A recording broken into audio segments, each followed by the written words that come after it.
सौराष्ट्रे सोमनाथं च श्रीशैले मल्लिकार्जुनम् उज्जयिन्यां महाकालम् ओमकारममलेश्वरं परल्यां वैद्यनाथं च डाकिन्यां भीमशङ्करं सेतुबन्धे तु रामेशं नागेशं दारुकावने वाराणस्यां विश्वेशं त्र्यम्बकं गौतमीतटे हिमालये तु केदारं कृष्णेशं शिवालये एतानि ज्योतिर्लिंगानि साय प्रातः पठेन सप्तजन्म कृतं पापं स्मरणेन विनश्यति।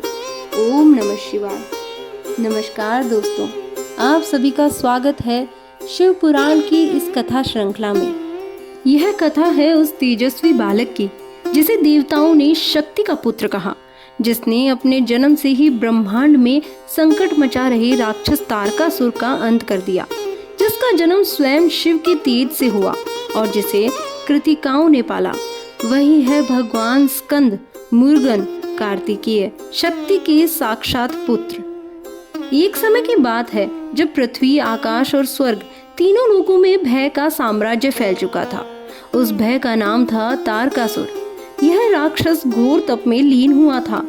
उसने ब्रह्मा जी को प्रसन्न किया और वर मांगा, हे ब्रह्मदेव, मुझे कोई भी देवता न मार सके, केवल शिव का पुत्र ही मेरा अंत कर पाए।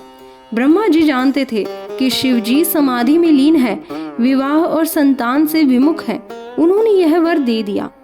अब तारकासुर को कोई रोकने वाला नहीं रहा। देवताओं के महल जलाए गए, यज्ञ विध्वंसित हुए, ऋषियों का जप भंग हुआ। इंद्र, विष्णु, ब्रह्मा सभी देव मिलकर कैलाश पहुंचे, किंतु महादेव ध्यानस्थ थे। देवताओं ने ब्रह्मा जी से उपाय पूछा तो ब्रह्मा जी बोले, केवल शिव और शक्ति के संयोग से ही एक महापुत्र उत्पन्न होगा, वही इस राक्षस का अंत करेगा।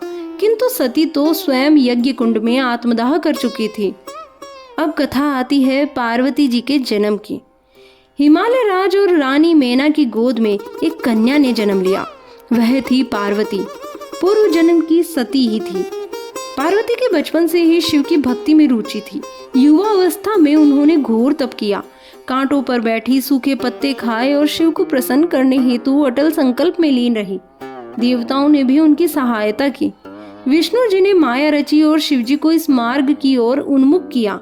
अंततः शिव जी ने पार्वती जी की भक्ति को स्वीकार किया। शिव पार्वती विवाह हुआ। तीनों लोकों में मंगल ध्वनि गूंजी। शिव जी के तेज से एक भयंकर अग्नि उत्पन्न हुई। इतनी प्रचंड कि अग्निदेव भी उसे संभाल न सके। यह तेज तब गंगा जी को सौंपा गया। गंगा माता ने यह तेज अपने गर्भ में धारण किया, किंतु फिर भी यह तेज सहन करने योग्य नहीं था। अंततः वह तेज हिमालय के एक सरोवर में प्रवाहित किया गया। वहीं से जन्म हुआ एक दिव्य बालक का, जिसके 6 मुख थे और तेज ऐसा मानो सूर्य भी लज्जित हो जाए। 6 कीर्तियों ने इस बालक को देखा और मातृत्व भाव से पालन किया, इसीलिए उनका नाम पड़ा कार्तिकेय। कार्तिकेय बचपन से ही अतुलनीय, तेजस्वी, बुद्धिमान और वीर थे। शिव पार्वती ने उन्हें आशीर्वाद दिया। उनकी शिक्षा स्वयं शिवजी और ब्रह्मा जी ने दी। वे युद्ध नीति, संगीत और ज्ञान के महासागर बन गए।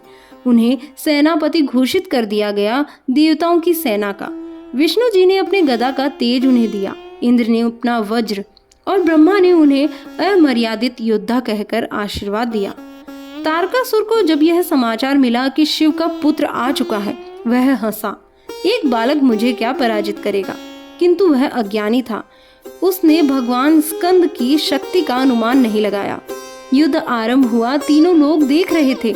कार्तिकेय ने अपनी शक्ति बाण से तारकासुर को चुनौती दी।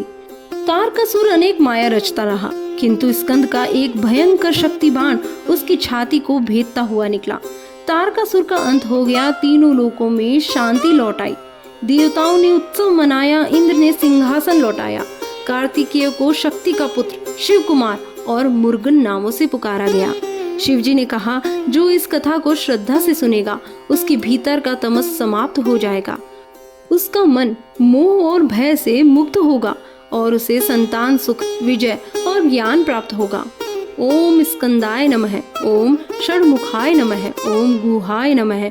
जो भगवान कार्तिकेय की इस कथा को सुनता है उनके जीवन में सद्बुद्धि, साहस और धर्म का उदय होता है। अगर आपको ये वीडियो पसंद आई हो तो इस वीडियो को लाइक कीजिए।